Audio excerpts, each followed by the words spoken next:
मुंबई आणि नागपुरातील आधार केंद्रांवर महिलांची मोठी गर्दी। आधार कार्ड लिंक आणि अपडेट करण्यासाठी महिलांची गर्दी जमते आहे। कांदिवलीच्या लालजीपाडामधील आधार कार्ड केंद्रावर देखील महिलांची गर्दी आहे। लाडकी बहीण योजनेसाठी आधार कार्ड बँक अकाउंट सोबत लिंक करण्याचं काम सध्या केलं जात आहे।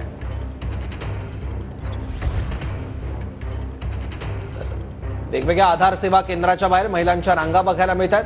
संपूर्ण राज्यातल्या जर महिलांचा आकडा बघितला की ज्यांचा आधार कार्ड बँक अकाउंट सोबत लिंक नाही तर तो आकडा आहे जवळपास 27 लाख इतका मोठा। आणि आता फक्त काही दिवसांमध्येच हे आधार कार्ड बँक सोबत लिंक करणं आवश्यक आहे जर लाडली बहीण योजनेचा लाभ घ्यायचा असेल तर।